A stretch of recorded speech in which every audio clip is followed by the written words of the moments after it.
할렐루야 샬롬하고 우리 인사합니다. 할렐루야 샬롬 샬롬 샬롬 샬롬 샬롬. 하나님 사랑합니다. 여러분 주 안에서 사랑합니다.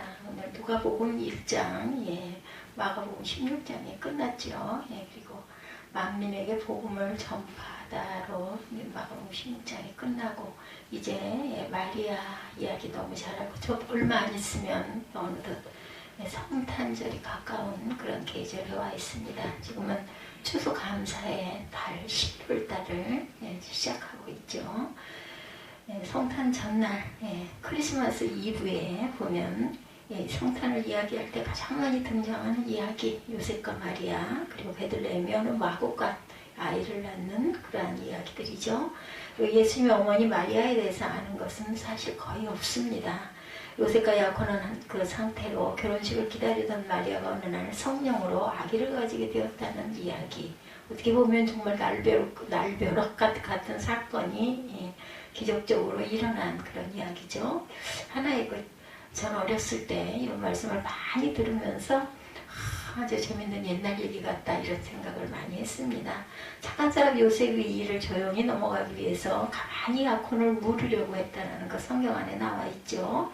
근데 이제 그때는 이야기로 듣다 보니까는 아주 재밌는 이야기로 기억이 납니다. 그때 하나님께서 그들에게 천사를 보내서 지금 겪고 있는 일 어찌된 일인지를 설명해 주셨다는 거죠. 이것도 동화 속 얘기 같지 않습니까? 인류를 구원할 메시아가 그들의 가정에서 나오게 되었다는 소식을 또한 듣게 됩니다. 지금도 그렇긴 하지만 그 당시는 정말 처녀가 아이를 가졌다는 것은 축복이 아니라 재앙이죠. 재앙. 그죠? 게다가 본인이 뭐 어떻게 해서 남자를 알아서 가진 것도 아니고 이게 뭐야 성령으로 네가 아이를 가졌다 그거 믿을 수 있겠어요? 기가 막힌 이야기입니다. 정말로 축복받기 힘든 그런 사건이 일어난 거죠. 누구에도 설명해도 믿어줄 리가 없어요. 하나님의 영이 임해서 뱃속에 메시아가 잉태되었던 말을 도대체 누가 믿을 수 있었겠는가? 믿음이라는 게 그렇습니다. 믿을 수 없는 존재를 믿는 것, 그것이 신앙이죠. 눈에 보이지도 않는데, 그죠? 영이신 하나님이 계시다라는 것. 하나님을 만난 사람들은 그것이 실제라는 것을 믿을 수가 있지만 실제 체험을 했다면 그렇지 않은 사람들은 도대체 무슨 이상한 소리를 하고 있어 이해가 안 될 수 있죠. 처녀가 아이를 가졌어요. 그죠? 처녀라는데 아이를 가졌어요. 그럼 누가 믿겠어요? 천사를 만나죠. 천사가 아들을 낳으리니 그 이름을 예수라 구원자. 우리와 함께하는 구원자. 이예수스 그렇게 나오죠. 원어에서 보면. 어마어마한 이야기를 누구한테 이거를 얘기를 할 수가 있겠나 한다고 누가 믿겠나. 마리아가 얼마나 마음에 놀라고 그죠? 뭐라고 말할 수 없는 부담을 받았을 것 같아요. 그때 하나님께서 그를 믿어줄 사람들을 보여주십니다. 첫째 믿어준 사람은 그의 남편 요셉이죠. 두 번째로 그를 믿어준 사람은 친족 훗날 세례 요한의 어머니가 되는 엘리사벳이었습니다. 오늘 성경 말씀은 친척이에요. 그죠? 아줌마뻘이 되는 친척이기도 합니다. 두렵고 떨리는 마음으로 찾아간 엘리사벳이 오히려 마리아를 인정하고 축복하는 장면에 바로 이어나오는 말씀이죠. 성령으로 말미암아 잉태되었다는 소식은 달리 말하면 마리아에게 성령이 임했다라고 하는 것입니다. 어떻게 보면은 저는 이 얘기 속에서 자꾸 대입이 되는 게 지금도 또 말씀을 아는 내용이지만 얘기하면서 또 느껴지는 게 딱 그거예요. 우리 예전 궁궐에서 어떤 하는 왕의 은혜를 입은 궁녀 이런 느낌이 저는 항상 듭니다. 정말 그렇게 돼가지고 나중에 후금이 되기도 하고 왕자를 생산하고 그 다음에 빈이 되기도 하고 나중에는 또 그렇게 해서 중전이 되기도 하는 그런 사건이 일어나는 그런 이야기 같은 생각이 듭니다. 근데 성령으로 잉태되었다는 말은 어떻게 이 말을 굉장히 설명하기가 어렵죠. 근데 어찌됐든 간에 배가 불러졌으니 그 이후로 또 이게 사실이니 정말 납득하기 어려운 일이 일어난 거예요. 기적이 일어난 거죠. 기적이라고 밖에 볼 수가 없죠. 우리가 생각할 때. 성령이 무슨 그리스 신화에 나오는 제우스처럼 인간이나 짐승의 형상을 하고 내려와 여인들을 범했다는 이야기가 절대 아니죠. 이것은 하나님을 인간의 자리로 끌어내리는 해석 이런 이야기들을 하는 것은 이단 사상이죠. 그렇다면 성령으로 말미암아 잉태되었다는 말은 무슨 뜻일까? 태초에 아담을 만드실 때 하나님은 흙으로 사람을 빚으시고 그 코에 생기를 불어넣으시죠. 그러자 그가 생명을 얻습니다. 그 코에 불어넣은 생기를 히브리어로 뭐라고 그래요? 루하흐라고 합니다. 루하흐는 호흡이라는 뜻을 가지고 있고 생기, 바람, 성령 이런 뜻을 가지고 있습니다. 생기, 루하흐. 다시 말해서 아담을 만드셨던 것처럼 예수님도 그렇게 성령으로 생기를 주신 거죠. 그것이 생명의 신비입니다. 하나님은 생명의 근원이 되시는 분이시기 때문에 무엇도 하시고자 하면 하시죠. 한 가지 잊지 말아야 할 것은 우리도 역시 하나님께서 성령으로 말미암아 생명을 주셨다는 거죠. 이 세상의 모든 생명은 전부 하나님께서 주신 것이고 성령으로 말미암아 태어난 생명들이다. 하나님의 영이 마리아에게 이렇게 해서 임했어요. 이해가 되지 않지만 실제 일어난 사건이고 그렇게 해서 예수 그리스도가 이 땅에 오셨죠. 몸을 입고 하나님의 아들 예수 그리스도를 많고 많은 사람 중에서 누구를 통해서 이 마리아라는 한 처녀를 통해서 태어나도록 하셨다. 그 사실은 참으로 영광스러운 일이기도 하지만 또한 한편으로는 부담스럽고 힘들고 어려운 일이죠. 어떻게 보면 죽을 수도 있는 일이었어요. 그 시절에는 그저 처녀가 아이를 가졌기 때문에 약혼은 당연히 그 파혼이 될 것이고 그것이 세상에 드러났으면 돌맞아 죽을 사건입니다. 우리에게 있어서 마리아는 어떤 의미를 가지고 있습니까? 어쩌면 예수님의 어머니 마리아는 막달라 마리아보다 존재감이 없을 수도 있겠죠. 천주교에서는 마리아를 지나치게 신성시하고 있다고 합니다. 그게 이제 우상이 돼서는 절대로 안 된다인 거죠. 그도 그렇지 성당에 가면 항상 어딜 가나 성모 마리아상 있죠. 이렇게 만들어져 있습니다. 또 사람들이 그 앞에 가서 기도를 드리기도 하고 또 이름을 성모 마리아의 이름으로 기도합니다. 이렇게 또 기도하기도 한다고 합니다. 우리 개신교에서는 그렇게 돼서는 안 되는 부분들이 이제 대치가 되는 부분이죠. 예수님의 어머니가 정말 존귀하신 분이기는 하지만 그렇다고 해서 신이 될 수는 없어요. 육신을 입고 계신 분이었기 때문에 하나님을 예수님을 낳으신 어머님이시니 역시 위대하다는 생각에서 시작된 성모에 대해 특별한 존경을 당연히 품을 수도 있겠지만 나중에는 성모님께 기도를 하면서 우리를 위하여 빌어주소서 하면서 기도하기도 한다고 그러죠. 성모님을 하나님과 사람의 중재자로 보는 그런 부분. 사람보다 더욱 신령하고 하나님보다는 조금 낮은 존재로 생각하는 것이 아닌가 싶죠. 조금 더 찾아보면 아예 성모님께 간구하는 기도문들도 많이 볼 수 있습니다. 분명 천주교의 성모 숭배는 조금 지나친 부분이 있지만 반면에 개신교는 그에 대한 반감으로 마리아에 대해서 의식적으로 지나치게 부정하는 부분도 또한 있어서 참 조심스럽습니다. 하지만 아무리 봐도 마리아를 무시해서는 안 되죠. 마리아는 자신의 생명을 걸고 예수님을 낳은 예수님의 어머니이십니다. 연약하고 보잘것없는 여인이었지만 그는 그 몸에 예수님을 10달 동안 품었다가 낳은 분이죠. 감히 그 연약한 몸으로 예수님을 감당하셨어요. 놀랍죠. 놀라운 일들이 일어납니다. 그리고 요셉도 아주 대단한 존재이죠. 성령의 누구도 감히 예수님을 감당할 수 없지만 세상에 그럼에도 감당할 수 있다면 어머니가 감당해야 되는 거죠. 어머니는 그런 존재입니다. 이 세상에 어떤 위대한 인물도 모두 어머니로부터 다 태어났어요. 어머니는 그토록 아주 위대한 존재이기도 하다. 자식에 관해서 그 많은 어머니들이 많지만 그 아들을 낳고 딸을 낳았으면 자녀에 관한 위대한 인물, 위대한 일을 한 거죠. 어머니는 10달 동안 뱃속에 생명을 품고 조심스럽게 아이를 기다립니다. 어떤 어머니나 그렇게 마리아는 예수님을 품고 조심스럽게 10달을 기다렸어요.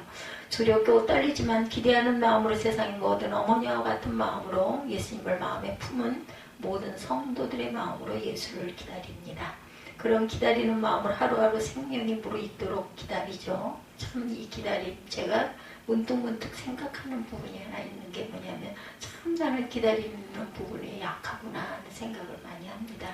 그래서 누가 그런 얘기를 하더라고요. 할 고생은 혼자 다 하고 결국은 대접을 못 받는다. 맞습니다. 그 부분이 부족합니다. 내 안에서 예수의 생명이 무르익어서 마침내 세상에 나와 세상을 구원할 수 있기까지 기다리고 또 기다리고 이것이 마리아의 기다림 또한 어머니들의 기다림입니다. 예, 그런데 참 다행인 거는 10달, 10달이 채 안 되죠. 예, 9달, 20 며칠이라고 그러죠. 예, 그 시간이 정해져 있다라는 게 그나마 다행이죠. 언제 어쩔지 모르면 얼마나 더 힘들었을까. 교회 역사에서 예수님의 탄생에 대한 많은 논쟁들이 있어 왔고, 있고, 지금도 아마 이어가고 있을 거예요. 예수님이 어떻게 태어났는가 하는 질문들은 굉장히 소모적인 질문이기도 하다. 예. 저 역시 역사적인 예수라고 하는 신학의 장르에 무척 관심이 많았습니다. 2000년 전 예수님 어떤 모습이었는지, 과연 예수님은 어떤 분이셨는지에 대한 궁금증을 다들 가졌을 겁니다. 특히나 신학에 열심히 했던 분들은 더 그렇죠. 우리 학문이 아무리 깊어도 2000년 전 역사적 사실에 대해서 알 수 있는 것은 아주 극소수예요. 그죠? 그리고 또한 우리가 알고 있는 거 그 외에 외경들에 나와 있는 내용은 말할 수도 없이 많았을 거예요. 이제 우리의 신앙의 절대적인 조건이 되지는 않죠. 예수님이 어떻게 태어났는가 하는 문제는 기독교 신앙의 본질적인 문제가 아니죠. 또 그걸 정확하게 알 수 있는 부분도 사실은 부족합니다. 우리가 예수님의 탄생에 얼마나 집중해야 하는 그 핵심, 정말 집중해야 하는 핵심은 예수께서 어떻게 태어나시는가가 아니라 무엇을 위해 태어나셨는가, 이것이 중요합니다.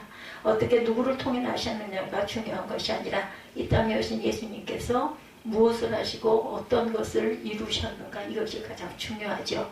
마리아는 오늘 노래를 통해 이 땅에 오신 예수님이 무엇을 위해 오셨는지를 노래하고 있습니다. 오늘 우리가 읽은 본문은 마리아의 창가라고 하는 별명을 가진 본문이죠. 마그니피카트라고 하는데 라틴어 성경에서 이 본문은 맨 처음을 찬양하다, 찬미하다 라는 뜻을 가지고 있고, 피카트라고 하는 단어로 시작합니다. 조금씩 한번 보면 46, 7, 8절 봅니다. 마리아가 이르되 내 영혼이 주를 찬양하며 내 마음이 하나님 내 구주를 기뻐하였음은 그의 여종의 비천함을 돌보셨습니다. 마리아는 자신의 몸속에 그리스도가 있음을 기뻐하며 찬양합니다. 분명 인간적인 눈으로 볼 때 기뻐할 수 없는 상황이에요. 그렇죠? 마리아는 이 일이 얼마나 귀한 일인지를 알았던 거예요. 왜냐하면 성령이 임했으니까 스스로 온전히 깨달아 알아졌겠죠. 그래서 우리가 성령이 임한 사람들은 좀 달라요. 하나님의 은혜가 임하고 그냥 성경을 조금만 읽어도 눈물이 쏟아지는, 이거는 정말 슬퍼서 웁니까? 아니죠. 감격, 기쁨 이런 것들이죠. 마리아는 자기 자신을 너무나 잘 알았어요. 얼마나 비천한 존재인 것을 알고 있습니다. 이런 분들이 은혜를 받으면 정말 아주 겸손하게, 그죠? 섬기죠. 흔하디 흔한 이름을 가진 마리아, 그 시절에 마리아라는 이름은 굉장히 많았던 거예요. 그래서 보면은 누구의 어머니도 마리아고, 그죠? 예수 그리스도의 어머니도 마리아고 그러지 않습니까? 아무런 존재감이 없는 마리아, 아무도 그에게 관심을 가지지 않았어요. 그런 마리아에게 어느 날 갑자기 이런 엄청난 일이 생겼습니다. 그 안에 예수님을 모시게 된 거예요. 몸 안에 자신을 통해 인류를 구원할 대사건이 생기는 주인공이 됐어요. 자신의 뱃속으로 낳은 아기가 세상을 구원하는 것, 생명들을 구원한 거죠. 세상 사람들이 뭐라 손가락질을 해도 좋아요. 아무도 믿어주지 않아도 좋습니다. 마리아가 예수 그리스도를 품고 있는 한 두려운 것이 없었겠죠. 죽으면 죽으리라.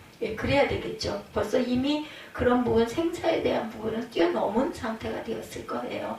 기쁨과 찬양은 저절로 우러나옵니다. 내가 하고자 해서 한 것이 아니라 막 마음이 벅차지 않았겠습니까? 마음과 영혼을 다 찬양합니다. 다 해서 단순히 자기가 출세하게 되고 지위가 올라가게 되는 기쁜 것이 아니죠. 마리아는 지금 현재를 보는 것이 아니라 앞으로 펼쳐질 미래를 바라보고 있습니다. 이 아기로 인하여 세상에 어떻게 변화가 될 것이다 라는 것이 깨달아진 거죠. 보라 이제후로는 만세의 날을 복이 있다 일컬으리로다. 지금 혹시 세상 사람들이 손가락질을 하겠다마는 처녀가 애를 뱉다고 수군거리겠다마는 돌을 던져야 한다라고 아우성을 치겠다마는 두렵지 않다. 지금 마리아는 하나님을 몸으로, 마음으로, 영혼으로 경험합니다. 자신에게 임하신 하나님을 만났어요. 자기 안에 예수께서 계심을 느낍니다. 아마 여러분들도 아, 그래, 맞아. 그럴 수 있어. 그랬을 거야. 막 이런 마음이 될 거예요. 동의가 될 거예요. 성령이 임하신 분들이니까. 이보다 더 충만한 영성이 어디에 있겠는가. 예수님이 내 안에 계시다고 하는 그 확신과 하나님께서 내게 큰 일을 행하셨고 나를 통해 하나님께서 일하신다고 하는 확신은 마리아를 용기 있는 용사로 만든 거예요. 아주 연약한 여인이고 보잘것없는 여인이었지만, 그리고 진정한 소망을 발견하게 됩니다. 이제 마리아는 자신이 하나님을 만남으로 복된 존재가 되었음을 깨달아요. 49절 50절 봅니다. 능하신 이가 큰 일을 내가 행하셨으니 그 이름이 거룩하시며 긍휼하심이 두려워하는 자에게 대대로 이르는도다. 분명 하나님을 경험한다는 것은 감당할 수 없는 분을 만나는, 어떻게 보면 두려운 사건이기도 합니다. 그 두려움이야말로 하나님을 경외하는 마음이죠. 두려우면서 가까이 가고 싶은, 그죠? 뭔가 막 사모가 되는, 그리고 한 번 더 뵙고 싶은 이런 마음.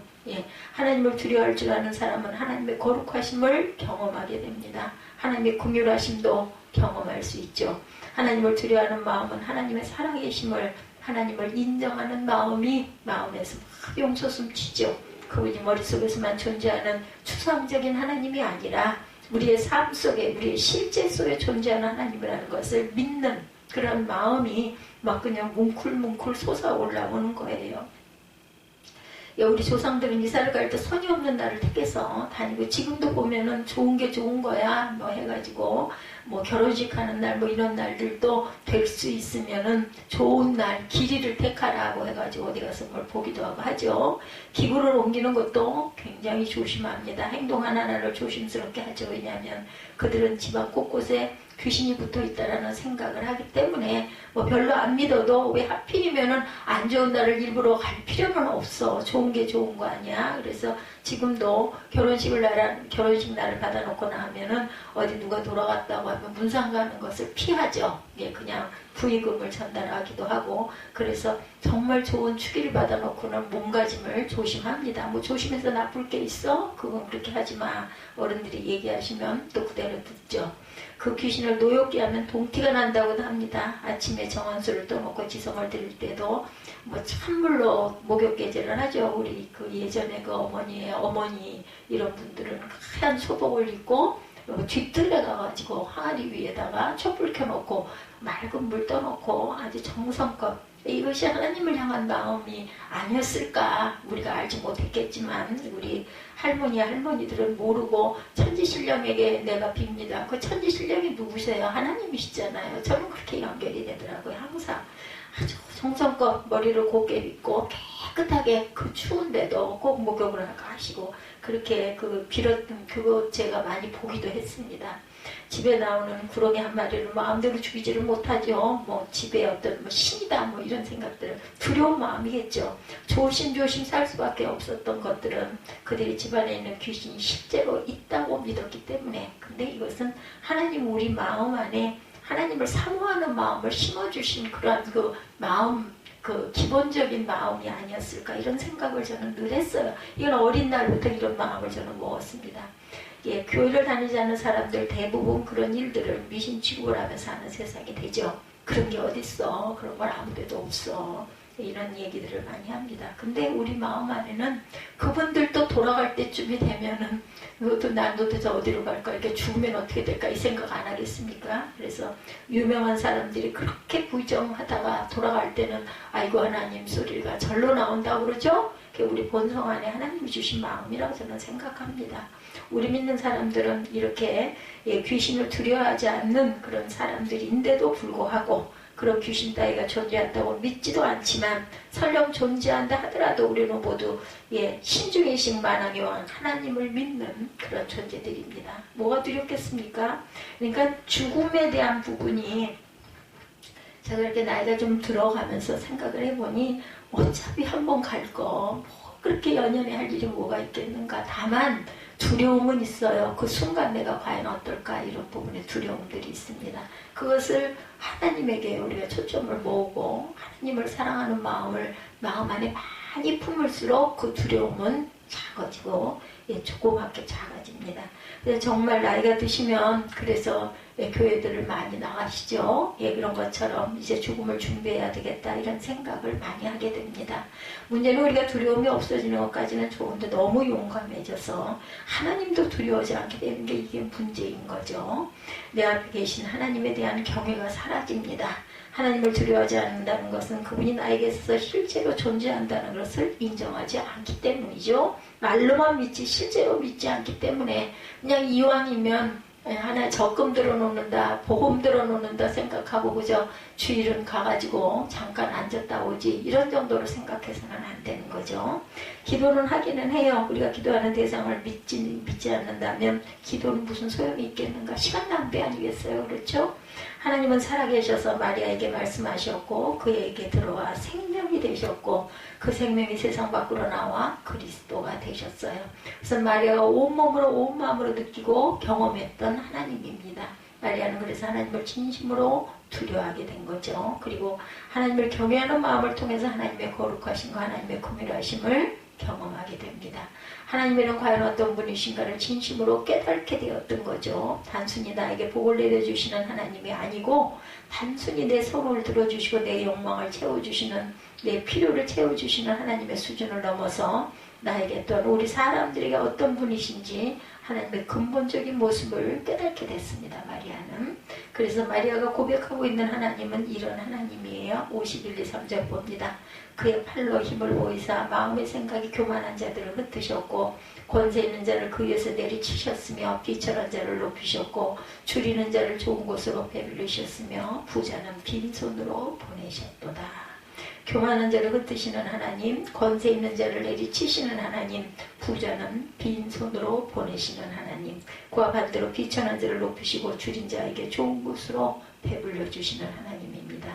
하나님은 세상을 뒤집어 버리셨어요. 나치 농부가 밭을 갈듯이 세상을 갈아엎었다라는 거죠. 모든 가치를 뒤집어 놓았습니다. 세상은 권세 있는 사람, 부유한 사람들이 인정을 받습니다. 그래서 힘 있는 자가 큰 소리를 치죠. 왜냐하면 뒤에 그죠? 권세가 다 버티고 있으니까 무서울 게 없고 두려울 게 없어요. 근데 지금 생각해 보면 그런 사람들, 특혜를 가진 사람들은 얼마나 부러워요. 근데 그럴 필요가 없어요. 어차피 우리는 갈 것이고 그곳에는 그 권세가 필요 없습니다. 그러다 보면 그런 사람들보다는 하나님 백을 우리가 믿는 것이 지금 세상에서는 조금 좀 무시를 당하는 것 같고 힘이 없는 것 같고 두렵기도 하고 이런 부분이 무서워 조심조심하는 부분이 있지만 나는 내가 가는 마지막 길에는 하나님이 나를 인정하시니까 이런 마음이 이게 더 귀하지 않겠습니까? 비천하고 줄인 자들을 늘 무시를 당하는 그러한 자들이 하나님께서는 나를 알고 계신다. 이런 마음으로 우리가 당당하게 두려워하지 않고 갈 수 있는 것이 바로 천국이라는 것. 하나님께서 그들의 위치를 이렇게 뒤집어 놓았다는 거죠. 하나님이 원하시는 것은 멸망이 아니라 회복을 원하시고 그래서 오셨죠. 처음으로의 회복, 복귀입니다. 하나님께서 맨 처음 이 세상을 창조하셨을 때의 모습으로 회복시키기를 원하시고 그리고 보시기에 좋았더라 하셨던 그 직설을 찾기를 원하고 계시고 죄도 없고 욕심도 없고 부유함도 가난함도 없고 권세도 없고 명예도 없으나 누구도 부끄러워하지 않는 세상 그것이 하나님께서 추구하시는 하나님의 나라다. 이것을 이용해서 공산주의가 생겼다고 하죠. 빈부 귀천 없이 똑같이 평등하게. 그런데 배부른 사람은 따로 있지 않습니까? 그게 잘못된 거죠. 그것이 악입니다. 마리아는 자신이 낳은 예수님은 이를 위해 오셨음을 깨달았던 거죠. 예수님은 바로 그 모든 것을 회복시키기 위해서 이 땅에 보내심을 받았다. 54절 5절 그 종 이스라엘을 도우사 긍휼히 여기시고 기억하시되 우리 조상에게 말씀하신 것 같이 아브라함과 그 자손에게 영원히 하시리로다 하니라.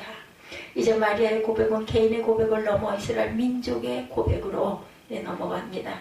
나 하나 잘 먹고 잘 사는 것이 문제가 아니에요. 이스라엘 민족 전체를 마음에 푹 비춰냈던 지난날에 이제 마리아가 아닙니다. 똑같은 사람이지만 이제는 변한 거죠. 그에게 성령이 임하자 그의 가치관이 달라집니다.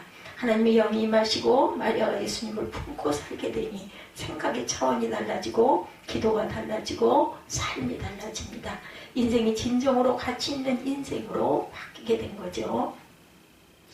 그래서 우리는 예수를 만난 사람들은 이렇게 변화돼야 한다고 생각합니다. 그런데요, 이런 것이 변화되지 않는다고 변화되지 않느냐고 화를 내서는 절대로 안 되는 거죠. 사람의 마음으로 할 수 있는 부분이 아닙니다. 불쌍히 여기고 더 기도해줘야 합니다.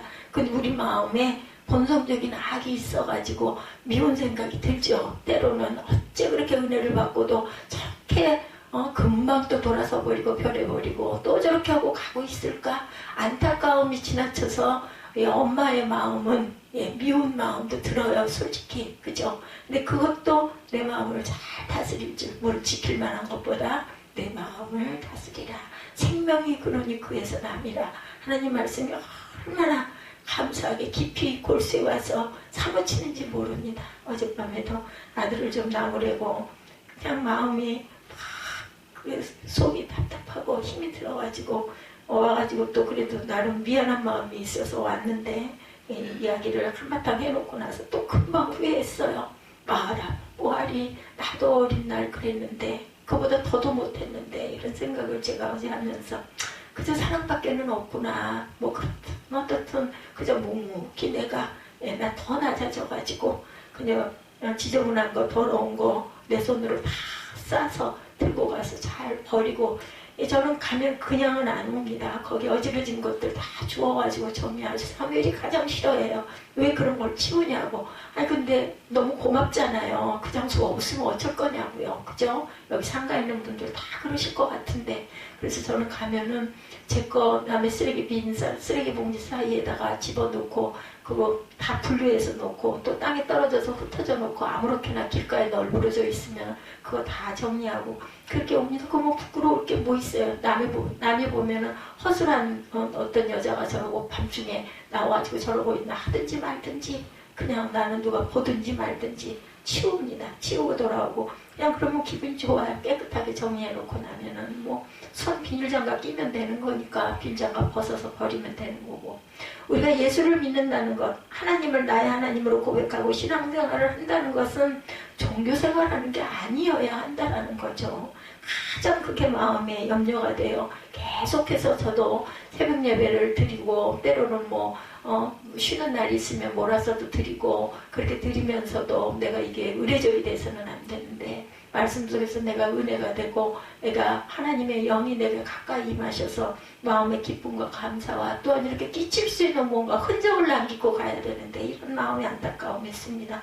혹시 나는 예배를 그런 그냥 종교 생활의 하나의 어떤 교수님이 말씀하셨던 것처럼 누군가가 있으면 예배를 드리고 그런 게 어디 있어요. 있거나 없거나 뭐 그러면 뭐 수요 예배라는 게 뭐 성경에 있냐 그렇게 말하는 사람들도 있지만 우리가 연약하니까 중간에 한번 예배 더 드립시다 해서 그렇게 쭉 전통적으로 이어내려오는 게 나쁘지 않으면 따라가는 게 맞다라고 생각을 하고 금요일 날은 우리 철야 예배합시다 해서 철야 예배했는데 시간이 엄청 짧아지기는 했지만 예배마저 안 드리면 어떡하겠어요. 그게 누구를 위한 게 아니라 하나님께 드리는 것이지만 결국은 내가 귀한 성령의 약을 먹는데 저는 이렇게 생각을 합니다. 충만하고 가야 되겠죠. 일종의 사회생활처럼 일주일에 한 번 시간을 내서 교회에서 종교생활하는 것으로 우리 인생이 절대로 바뀌지 않는다라는 거. 은혜 받은 분들은 바쁘고 정말 가고 싶어도 못 가고 이래서 정말 일주일에 주일을 시작으로 기다렸다가 참석하시는 분들은 어쩔 수 없는 분들은 하나님도 아시잖아요. 어쩔 수 없어 내가 주일날 한번 가지만 나는 마음에 항상 하나님을 모시고 있고 시간 날 때 방송을 통해서라도 듣고 가끔 열심히 성경도 묵상하려고 하고 읽고 눈으로 보고 귀로 듣고 그런 분들도 많으실 거예요. 생활이 공고해서 어려운 분들도 많기 때문에 그래서 꼭 뭐 새벽 예배를 꼭 다 드려야 되고 주중 예배도 다 드려야 되고 주일 예배도 드려야 되고 또 교회에서 하는 활동에도 나가야 되고 그거 다 할 수 있으면 얼마나 좋겠어요. 가고 싶은데 안타깝게 못 가시는 분들도 많을 겁니다. 그런 분들을 위해서 우리가 늘 기도해 드려야 되죠. 그리고 그러지 못한 분들 귀찮아하고 하는 분들을 위해서도 우리는 늘 마음으로 안타까워하고 기도해 드려야 됩니다. 성령으로 말미암아 예수님을 잉태한 마리아의 인생이 달라졌듯이 성령의 도우심으로 우리 안에 예수를 모시고 산다는 고백이 우리가 입술에서 터져나오고 삶 속에서 뭔가 내가 작은 거 하나 남이 보든지 말든지 내가 실천하는 크리스찬으로서 내가 하나님이 내 안에 성령이 임하셔서 내가 기쁨으로 살아왔듯이 이번에 병원에 그 건강검진 갔더니 뭐 달라진 게 하나 생겼더라고요. 보니까 상담 시간이 있어요. 뭐 나이 또래 따라 생겼는지 모르죠. 처음이에요, 저는. 그게 꼭 그 정신 상담하듯이 이렇게 그 페이퍼가 여러 장이 있고 그것을 이제 가지고 체크를 미리 하고 바쁘니까 그분들이 보시고 상담을 하는 내용들이 있는데 제가 아주 당당하게 전 거짓말하진 않았어요. 뭐 거기 보면 뭐 일주일에 몇 번이 우울하냐 불안하냐 뭐 이런 것들이 있거든요. 뭐 술은 아니면 담배는 뭐 하냐 어떠냐 뭐 이런 것들 뭐 마약성에 어떤 약을 먹고 잠을 잘 때 잠이 안 와가지고 고생을 하느냐 당당하게 얘기했습니다. 저는 목사입니다. 그렇기 때문에 우울증이나 뭐 이런 그런 불안이나 공포나 이런 것은 전혀 없습니다.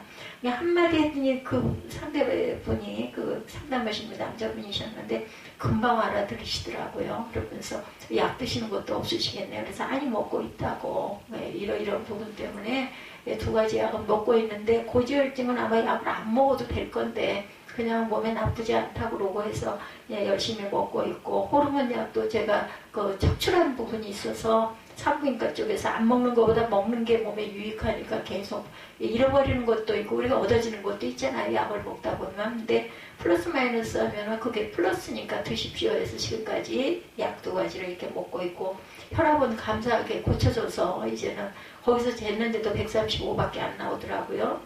뭐 막 좀 움직이고 그래서 가슴이 두근두근한 상태에서 혈압을 쟀는데도 135에 80 정도밖에 안 나오고 얼마나 감사한지 이게 뭐예요? 하나님의 은혜로. 그러니 입에서 나오는 말은 어떻게 지내십니까? 소리가 나오면 하나님의 은혜로 지내고 있습니다. 이렇게 말을 하고 제가 누가 보면 어디가 이렇게 아픈 사람 같이 안 보이잖아요. 얼마나 감사한지 모릅니다. 아니었더라면 제가 어떻게 생겼겠어요 이때쯤. 그러니 하나님께서 이렇게 귀한 은혜를 부어주신 거죠. 아무리 방언 기도를 하고 예언의 은사를 받고 신의 은사를 받아도 기도를 많이 한다고 해도 은혜를 받아도 사람이 바뀌지 않으면은 별 볼 일이 없는 거죠. 주변에 누군가가 봤을 때 저분은 뭐하는 분인데 저렇게 좀 항상 보면 저렇게 마음이 평화로워 보여. 얼마나 하나님의 영광 드러내는 거죠. 이런 모습으로라도 내가 입술로 얘기하지 않아도 이런 모습을 끼치는 게 좋은 거죠. 기본적으로 예수를 믿는다는 것은 예수님을 내 안에 그죠? 내가 받아들이고 내 삶이 누구처럼 작은 예수가 돼서 변화되는 겁니다. 예수님이 내 안에 들어와 계실 때 이전과는 다른 삶을 살아야 한다는 것 마리아만 바뀌는 게 아니죠. 마리아는 게 전혀 특별한 사람이 아닌 그냥 일반적인 한 시골 마을의 처녀였을 뿐이에요. 그렇죠? 지극히 흔한 사람, 동네 어디서나 볼 수 있는 흔한 마리아였습니다. 그런 마리아가 하나님을 만난 사건의 이야기, 이것이 바로 예수님의 그 잉태가 된 동정녀 마리아입니다. 하나님을 만나고 그 안에 성령이 임하자 그 안에서 생명이 자라나요. 우리 안에서 생명이 자라듯이 그죠? 그 생명이 세상을 구원하는 생명이 되죠. 그 생명이 세상을 변화시킵니다. 우리가 성령을 구하고 하나님을 만나기를 늘 원하시기 바랍니다. 그래서 제가 1년 12달 성령 충만을 처음에는 뭐 조금씩 뭐 바뀌어서 붙여져 있기도 했는데 정말 성령 충만밖에 없다. 그래서 돌아가신 그 조영기 목사님이 그렇게 성령 충만을 외치신 것 같아요. 돌아가시고 나니까 더 귀하게 느껴집니다. 하나님을 만나면 죽을 영혼이 살아납니다. 성령이 우리 안에 생명이 됩니다. 그 생명을 안고 두려워하지 말고 염려하지 말고 그리고 뭐 부러워할 것도 없어요. 학교에서 점수를 조금 못 받으면 어떻습니까? 그죠? 내 안에 성령을 모시고 기쁨의 삶을 하루하루 기뻐하면서 살아가시기를 하나님께서는 우리를 바라보시고 그걸 아주 기뻐하신다는 것. 내가 두려움과 불안과 또한 그 뭔가 불편한 삶을 사는 걸 원하는 게 아니라 하나님께서는 우리가 정말 제가 요즘에 깨달은 게 그거예요. 요 근래 아주 깊게 깨달은 거는 내가 공고한 삶을 살면서 아이고 이것도 못해서 어떡하고 저것도 못해서 어떡하고 어떻게 이렇게 좀 봉사하는 손길이 없을까 이런 불만을 갖는 게 아니라 정말 기뻐하면서 사는 모습을 하나님께서는 원하시는구나. 하고 싶은 거를 하고 할 수 있는 그거 하고 싶은 환경을 주신 하나님께 더 많이 감사하고 뭐 이제 제가 뭐를 하든 얼마나 뭘 어떻게 하겠어요. 그냥 죽을 것 같다 하면서 얼굴을 찌푸리고 인상을 쓰고 뭐가 안 돼가지고 고통을 받는 그걸 원하시는 게 아니라 기뻐하는 삶을 사는 것이 하나님께 영광 돌리는 길이구나 하는 그런 마음의 깨달음이 옵니다.